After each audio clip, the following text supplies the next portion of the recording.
Hello and welcome to the conversation right here on News Central, a program that brings you up to speed on political happenings on the continent. I am Rita Omodia.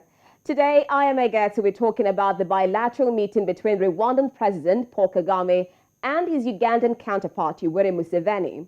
Also, we will visit Ethiopia, where hundreds of UN peacekeepers from Tigray region are refusing to return home from Sudan because of fears for their safety. Now, let's start with our first topic with Kagame and Museveni. Now, President Paul Kagame and his Ugandan counterpart, Yoweri Museveni, on Sunday held bilateral talks in Kampala. The two leaders agreed to push for regional peace and stability by jointly addressing the security situation in the Democratic Republic of Congo as part of the East African Community.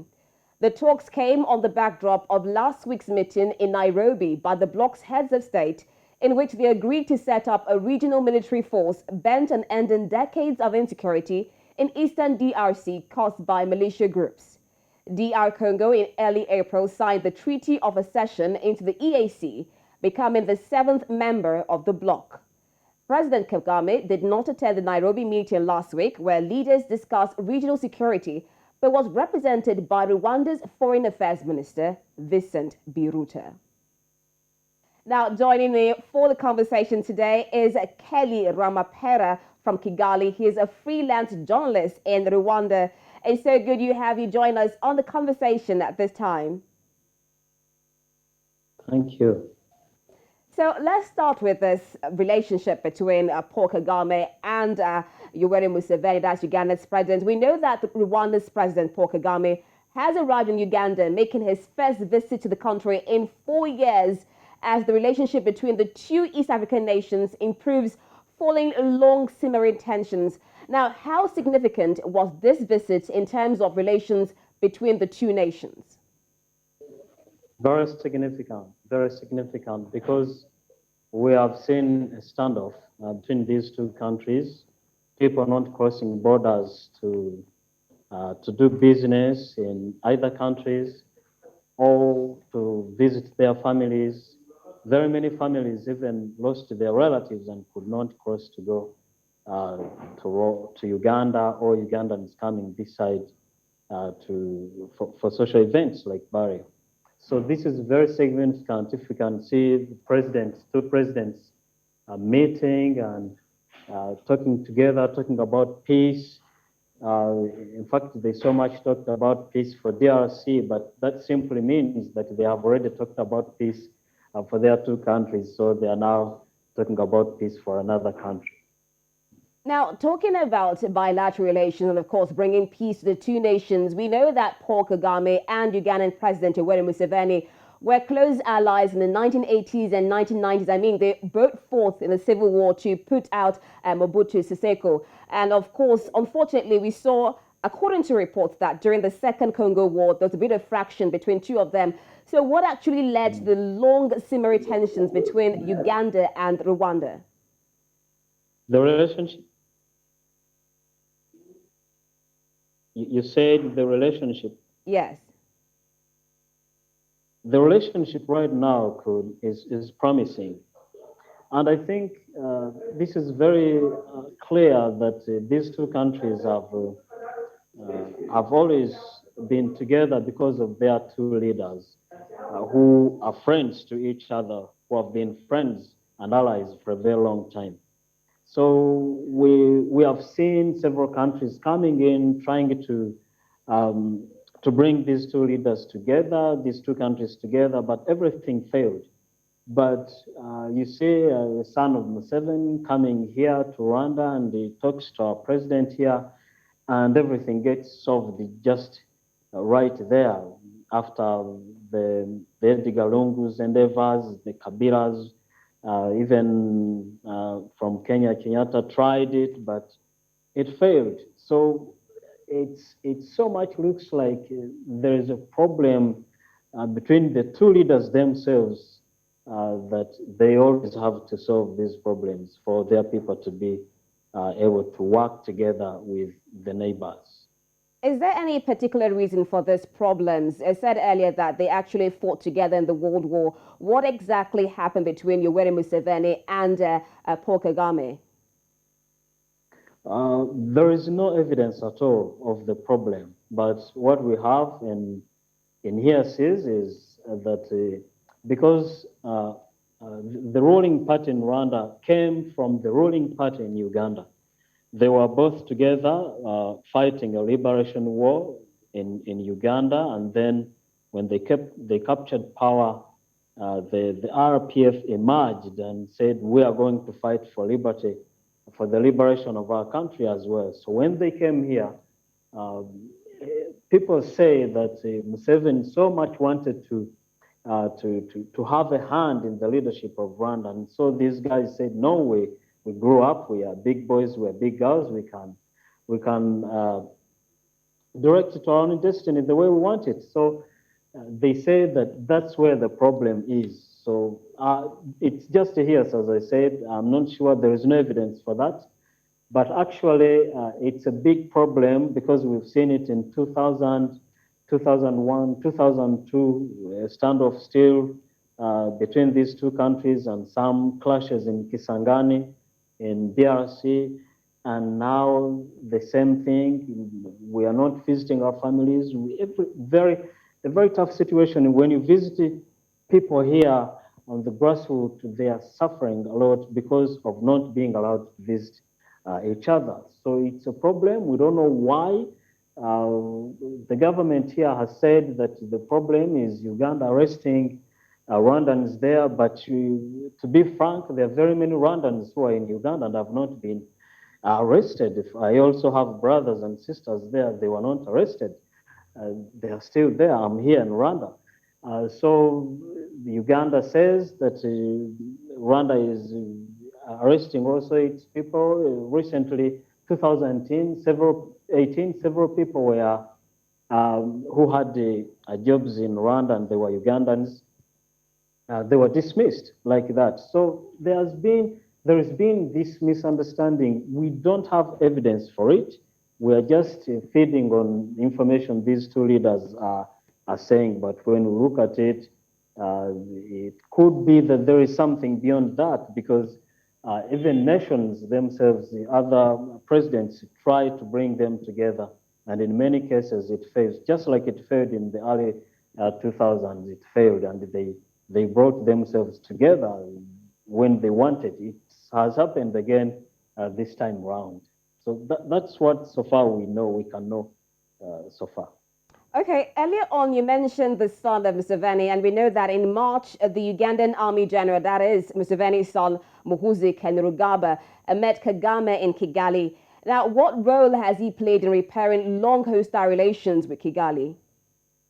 Now, this is the guy, Lieutenant General Kainerugaba Muhoozi came here in Kigali, and we saw much his tweet saying, "I'm going to visit my uncle."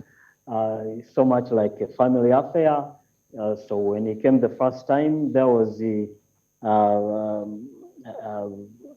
announcement that the border was opened, but it wasn't opened. And then he came back and he said, "We are now finalizing things with my uncle."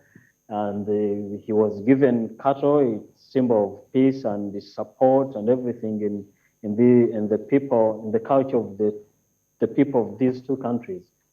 So things normalized. The people are now crossing, just observing the COVID protocols, but the rest people are okay to cross over to Uganda, and the Ugandans come here as well. The only thing that is still lagging behind is business.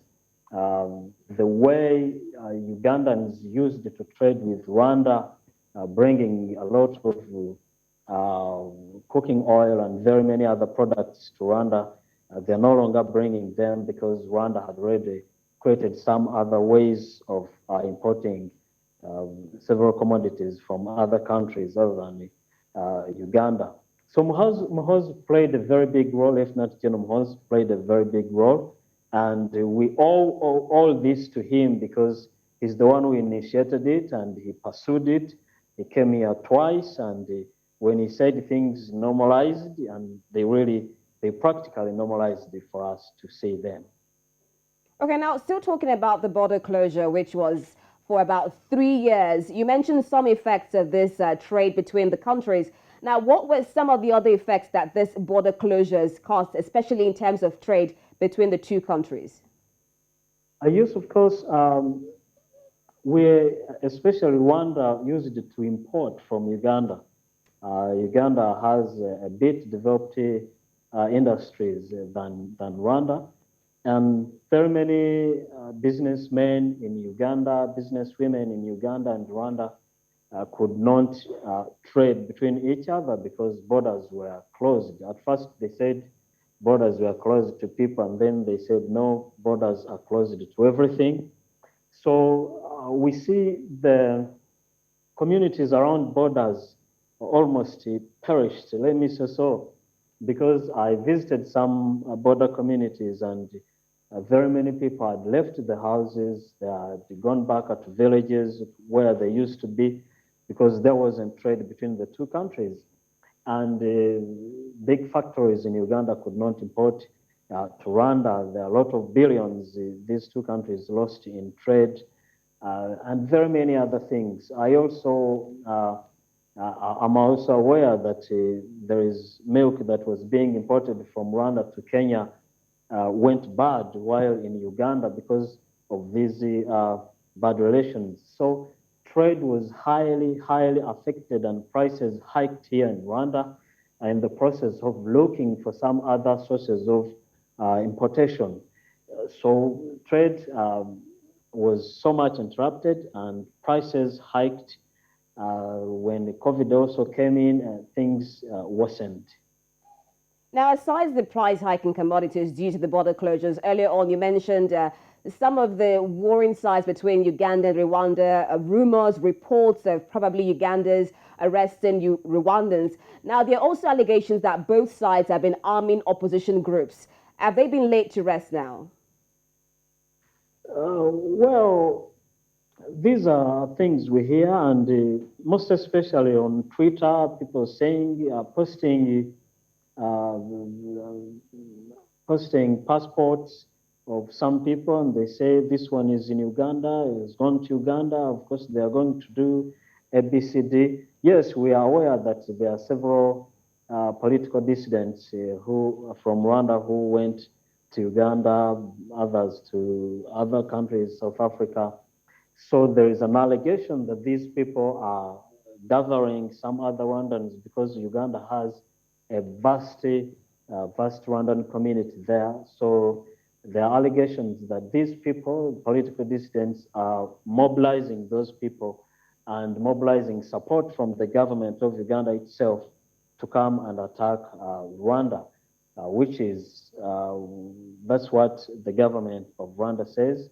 And it is somehow clear because Mohoz also himself confirmed it recently when he said, when he announced that there is no enemy of Rwanda that will use Ugandan soil to attack or to plan an attack, which means that, of course, that element was there. It was like a confirmation of the allegations that Rwanda used to put forward as one way that these people want to attack the government of Rwanda and Rwanda itself. All right, so there are not necessarily concrete allegations against the two sides. Now, looking at this normalization that we're hoping from this opening of the Uganda-Rwandan border, and of course, probably the presidents of Yoweri Museveni and Paul Kagame coming together, what does the region stand to gain from the normalization? Do we see more bilateral relations between Uganda, Rwanda, and even other countries within the region? Yeah, these two countries are very instrumental in East Africa and Central Africa and peace. So that's why immediately after these two leaders came together, these two countries, the first thing they talked about was peace in DR Congo. We know that there is a big Rwandan community in Congo, not necessarily Rwandan, but they are Rwandans who became Congolese by the demarcation of the borders. So these people they've always had problems being hunted by uh, some rebel groups, killing them. There is a lot of instability there, political instability. So when these two countries come together, it's easier for them to solve this problem. Just you had President Kagame said right away that these rebel groups should talk about it together, and they are also willing to send soldiers there to fight these rebel groups. So such things, when, for example, DR Congo borders with Rwanda and Uganda itself. So when Rwanda and Uganda are not willing to do something for the peace of this country, DRC Congo, of course, there is always a problem for the Congolese government to foster peace in their country. Right. And very many rebel groups that are in those two countries came from these neighboring countries. So these two countries are very important, are very central when it comes to solving problems of the DR Congo. And the DR Congo is preparing to come into the East African community. So coming into the East African community, but between DR Congo and the rest of East African countries is Rwanda and Uganda. So when these two countries in between have problems with each other, as you know, they normally say that your enemy, a friend of my enemy is my enemy as well. So such things. They will find it difficult joining. So basically, this is supposed to bring more bilateral relations and, of course, peace and stability to the East African region. Well, we do hope that it's not just political bickering, and we do hope to see more fruitful negotiations between Rwanda and Uganda. Thank you so much, Kelly Ramapera, for joining us on the conversation at this time. Thank you so much. I thank you so much, too. So right now we go for a quick break, and when we come back, we'll be discussing situations in Ethiopia as the war is not yet over. Do stay tuned. Thanks so much for joining us. And if you just joined us, this is a conversation right here on News Central TV.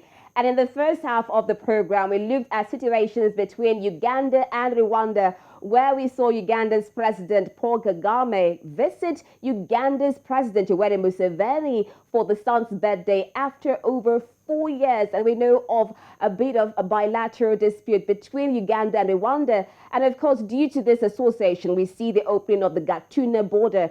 And we do hope that this relationship will last, as Uganda's President Yoweri Museveni and Rwanda's President Paul Kagame were once close allies who fought civil wars in Uganda and Rwanda. Now we switch over to situations in Ethiopia, where about 528 Ethiopian troops working in the UN peacekeeping force in Abyei, UNISFA, have requested political asylum in Sudan after refusing to return home. According to Meaza Gebremedhin, a Tigrayan ex-peacekeeper, disclosed that 528 Ethiopian soldiers from the Tigray region refused to return to Ethiopia, expressing fears for their safety. Upon Sudan's request for 4,200 Ethiopian troops have been replaced by peacekeepers from several African countries and Bangladesh starting from February 2022. Kidane said they decided to apply for asylum in early March, citing fears for their life. He said that Tigrayan peacekeepers who returned to Ethiopia were arrested and others killed. Rights groups reported that Ethiopian authorities purged Tigrayan officers after the eruption of the civil war in the Tigray region in November 2020. Already in February 2021, some 15 peacekeepers from Tigray applied for political asylum. They were followed by some 100 others in April 2021. Sudan requested to replace the Ethiopian force in Abyei after the border clashes that erupted by the end of 2020 between the two countries.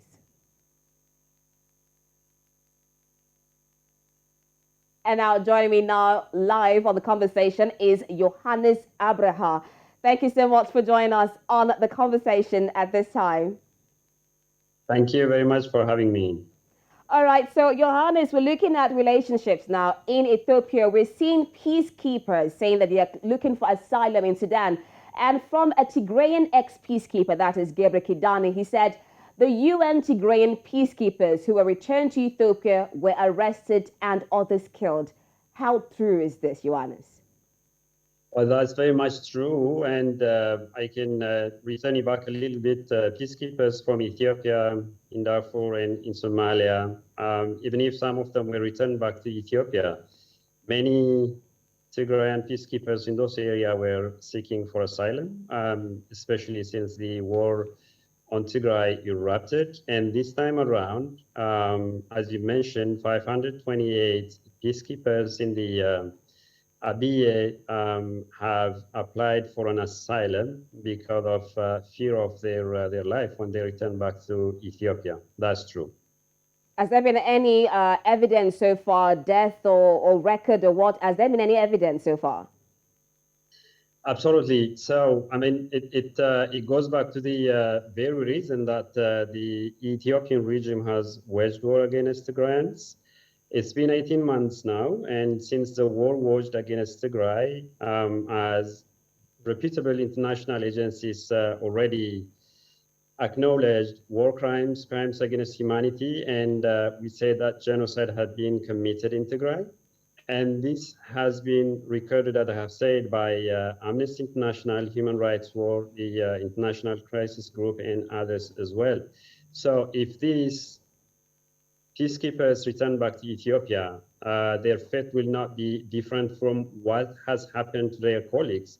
Their colleagues returned back from Somalia, from Darfur. They've been searched upon arrival at the Ethiopian airport in Addis Ababa, and they were driven to concentration camps. We don't know their whereabouts now. That's why these peacekeeping troops were choose to seek an asylum in the country where they were keeping peace in Sudan. Now, Johannes, we know about the long war going on in Ethiopia, almost about 17 months, and we know that the African Union headquarters, Addis Ababa, is in Ethiopia. Has there been any response or reaction from the African Union, especially with this call for asylum? Well, that's the issue that we want our African brothers and sisters throughout Africa and the African Union as an institution should react to.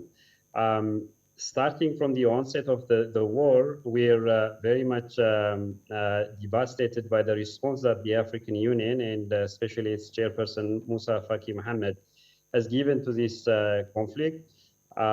Essentially, the union were repeating the talking points of the regime in Addis Ababa. The regime in Addis said that it was a law enforcement operation in Tigray. The same thing said by the African Union. But we didn't see any different response. In fact, other agencies outside Africa, and in fact, some of the experts in Africa were clearly stating that war crime and crime against humanity has been committed in Tigray. We didn't hear this from the African Union. And this time around, we didn't expect any other response from the African Union. The same thing is going on. So the African Union, we believe, is in a better position to send fact-finding missions, to send inquiry missions, and then identify what's happening in Tigray. Not only in Tigray, there in Addis Ababa, where the headquarters of African Union is sitting, thousands of Tigrayans are arrested because of their identity. Many have been killed throughout Ethiopia. So we urge upon our African brothers and sisters, and of course the African Union, to inquire what has happened in Tigray and to call by its name. A genocide has been committed in Tigray, and we expect the African Union to call it by name. Definitely a call to action for the African Union. Now, let's look at the relationship between Sudan and Ethiopia. We know that Sudan requested to replace the Ethiopian force in Abyei after the border clash that erupted by the end of 2020 between the two countries. Now, in your own view, how would you describe the relationship between Ethiopia and Sudan? So when the UN Security Council adopted the resolution 1990 in 2011 to deploy peacekeepers in Abyei, in an unprecedented move, the conflicting countries, Sudan and South Sudan, were accepting peacekeepers from a neighboring country, Ethiopia. This time around, that very country which requested Ethiopia to send its peacekeepers is asking the United Nations to vacate Ethiopian peacekeepers from Sudan. This is because of two things mainly. The first thing is that Ethiopia is in war within itself this time around. It has waged war against its people in Tigray. It has invited a foreign force, Eritrea, to commit suicide and genocide against the people of Tigray, which is considered to be part of Ethiopia. And throughout Ethiopia, we have more than 10 armed groups fighting the regime in Addis Ababa this time around. So Ethiopia now, unlike it was 4 years and 5 years ago, is not in peace within itself. If it cannot make peace within itself, it cannot make peace in neighboring countries or nowhere. That's why Sudan is requesting to vacate the Ethiopian peacekeepers. And these very peacekeepers, when they were in Tigray, in association with their allies from Eritrea and then a vigilant group from a neighboring region called Amhara, they have committed rapes, in fact, gang rapes for tens of thousands of Tigrayan women and girls. So this very force, they cannot be a peaceful and then peacekeeping forces in neighboring countries. So that was one. They don't want to see a rapist military, a military which creates havoc against its people to try to make peace in their country. So this is one. And the second one, evidently, Sudan and Ethiopia are in war this time around. In the eastern part of Sudan, bordering Ethiopia, of course. So when they are in this kind of conventional war, it is only natural that the Sudan's government would seek a withdrawal of the Ethiopian peacekeepers from Sudan as well. Okay, Yohannes, just holding on that thought. We're still dealing with situations in Ethiopia, but right now we have joined us live Meaza Gebremedhin. Thank you so much for joining us on the conversation. Thank you for having me. All right, so I don't want to assume your position, but we still need to get facts. Now, earlier on, I asked Yohannes, and I said, according to a Tigrayan ex-peacekeeper, which was Gebremedhin, he said that the UN Tigrayan peacekeepers who came back to Ethiopia were arrested and killed. Can you validate this particular position given by this ex-Tigrayan peacekeeper? Yes.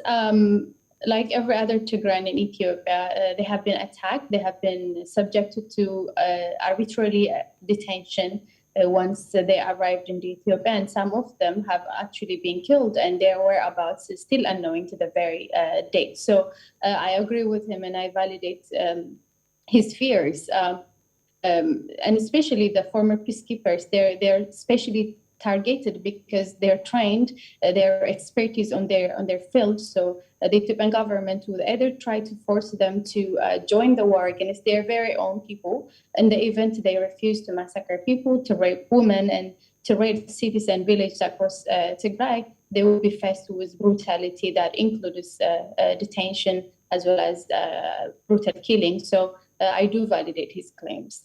Now, in February 2021, we know that some 15 peacekeepers from Tigray applied for political asylum. Given the relationship between Ethiopia and Sudan, were they given this political asylum, and what exactly would be the impact of the asylum?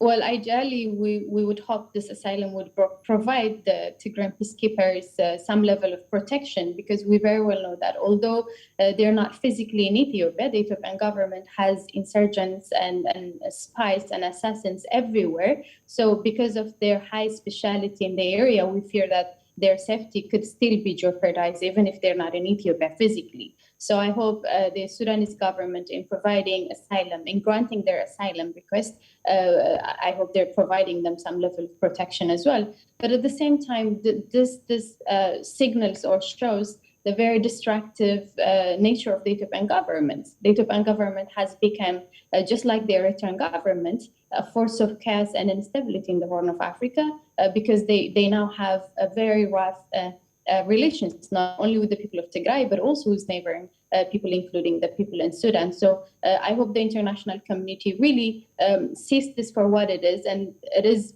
purely a signal of the Ethiopian government being a force of havoc and destruction. So if we hope to see a level of stability in the Horn of Africa and peace, the international community ought to hold the Ethiopian government for its actions responsible and take punitive measures that will bring about stability to the Horn of, to the people of the Horn.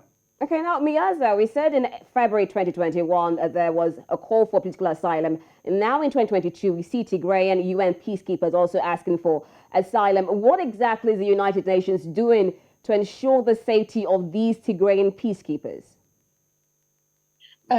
So far, we only know that their asylum has been granted by the Sudanese government and that they're currently staying in a temporary shelter that was provided to them by the UN. But I think the UN needs to look at this problem from a larger perspective, which is unless the genocidal war that has been waged against the people of Tigray comes to an end, Tigrayans, whether they're members of the peacekeeping mission or otherwise, will continue to be faced with this level of brutality and instability. So the UN, particularly the Secretary General, really should hold Abiy Ahmed accountable and take actions that would force him, one, to end the hostilities against the people of Tigray, to provide humanitarian corridor so that people could have access to the people of Tigray and provide life-saving supplies, because it's not only the peacekeepers' safety that has been compromised, it's also the collective safety of Tigrayans in today's Ethiopia. So the UN hasn't been active. The UN hasn't taken any meaningful step towards ending the ongoing genocide and by implication providing protection for Tigrayans, including members of the peacekeeping.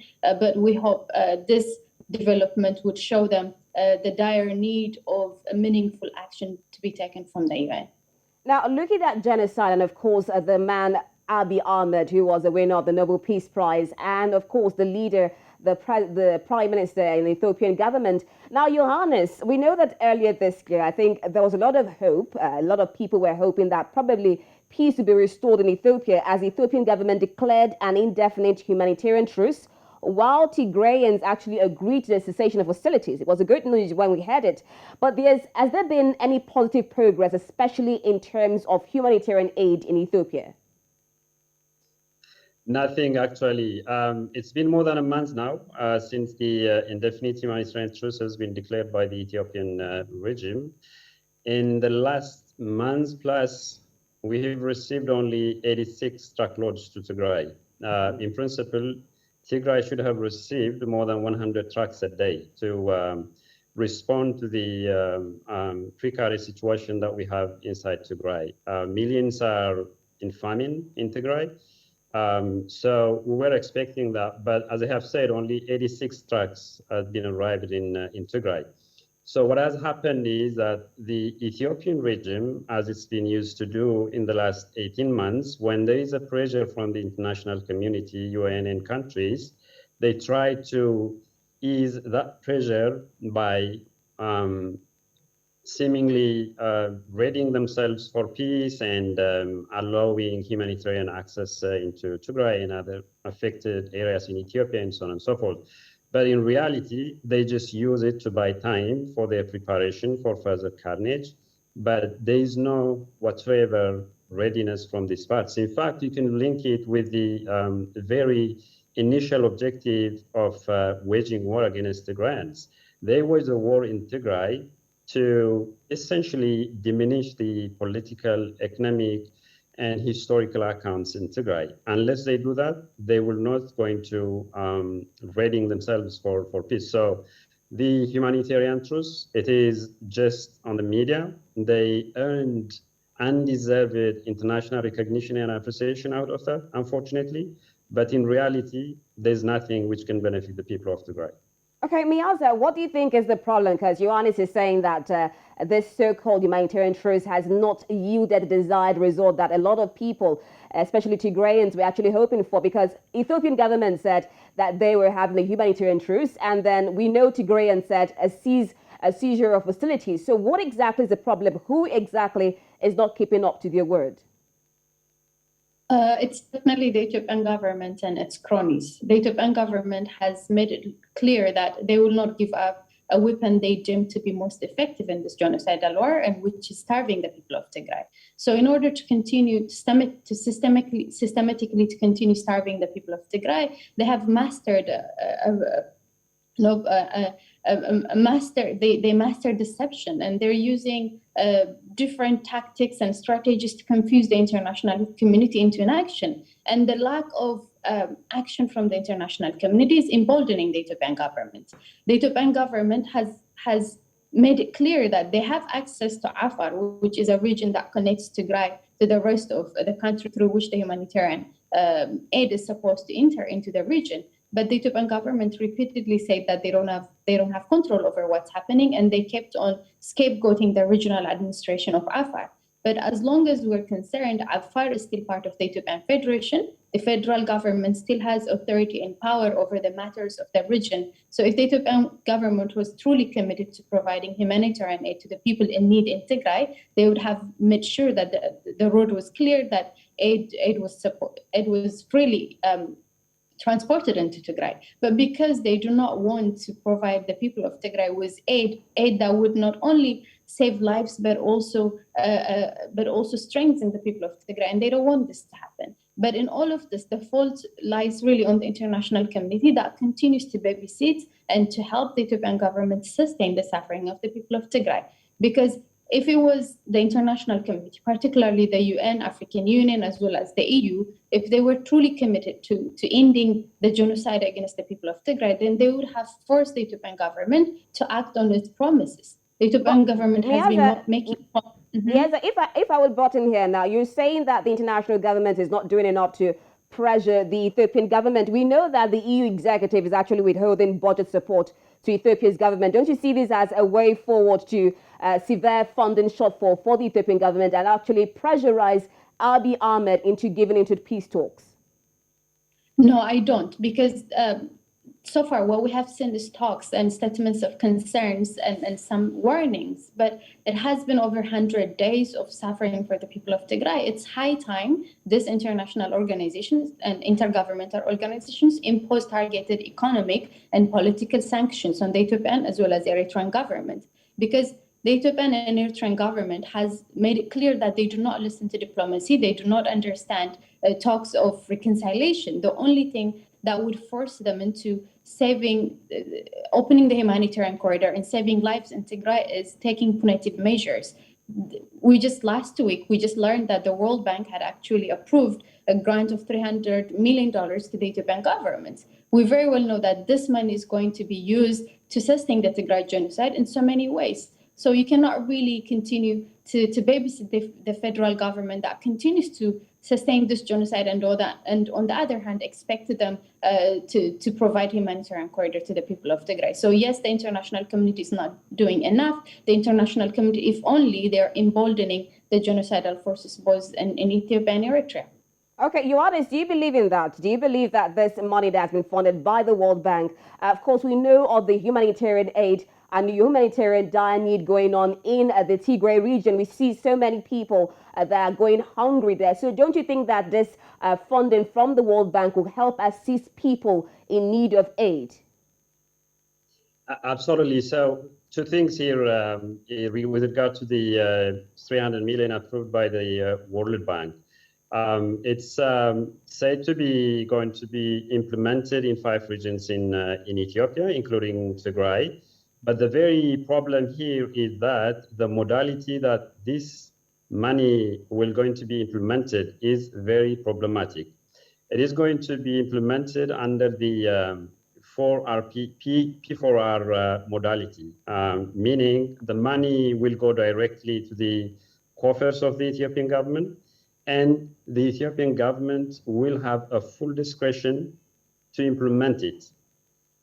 From experiences, the regime used to expend each and every penny that the country has to purchase armaments, in fact, to kill civilians in Tigray and elsewhere in Ethiopia. So this time around, if the World Bank, as it stands, transfers the money to the Ethiopian coffer, there is no doubt that the regime will use it to buy armaments again to kill many more people in Ethiopia. So yes, it's problematic. We know that people are in problem. People are getting hungry because of deliberate blockade from the central government. But there are ways that the World Bank and other international institutions could support these people. There are other modalities that they can implement on the ground. They can use international agencies. They can use third-party procurers so that the money will go to the beneficiaries. Okay, while there are still lapses on how exactly this money will be implemented and get to people in dire need of this humanitarian aid, we also know of situations going in Ethiopia and, of course, the global Ukrainian war. Now, we know that Ethiopia did not vote on a UN General Assembly resolution condemning the February 24 invasion of Ukraine, but has called on all sides in the war to exercise restraint. Meanwhile, there are reports that several hundred men registered with the Ethiopian security guards outside the embassy to volunteer in hopes of fighting for Russia in Ukraine. Now, do we see the Ethiopian government supporting Russia in this war against Ukraine? Meaza. So, absolutely. Is it Meaza or me? Sorry. Okay, just go on, Yohannes. So yeah, this is a pattern actually. It's a pattern from the Ethiopian government. It's a pattern from the Eritrean government as well. They have been consistently supporting the actions of aggression because they are doing exactly the same in Ethiopia. The Eritrean government, in fact, since its establishment, provoked war against all its neighbors. And this time around, it is in control of a big territory in Tigray. A war of aggression is being committed. And the Ethiopian government doing the same. They are doing the same against the people of Tigray. So when Russia aggressed Ukraine, they don't have any other option than supporting Russia, because if they don't support Russia, the same question will come to them. So that's one thing. But the most important thing you've raised is that Ethiopians are lining up in the Russian embassy in Addis Ababa. This, in my opinion, cannot be done without the full endorsement of the Ethiopian government, because we know that each and every activity that the people are doing, specifically when it comes to the relations with the foreign embassies in Ethiopia, cannot be done without full knowledge of the government of Ethiopia. So that means that the Ethiopian government, alongside the Eritrean government, they are standing against the whole majority of the international community to support an aggressor, and in fact to send their citizens to fight against victims in Ukraine and elsewhere. Okay, Meaza, now still on this global issue, because the head of the World Health Organization criticized the global community's focus on the war in Ukraine, arguing that crises elsewhere, including in his home country of Ethiopia, are not being given equal consideration. We know that the war going on in Ethiopia has been on for over 15 months. Now, in your opinion, Meaza, and seeing what Yohannes is saying, that Ethiopian government is actually supporting Russia in its fight against Ukraine, do you think that there has been an unequal attention to other global issues based on racist sentiments? Yes, absolutely. And this racism is not only coming from the western part of the international community, but also from Africa itself.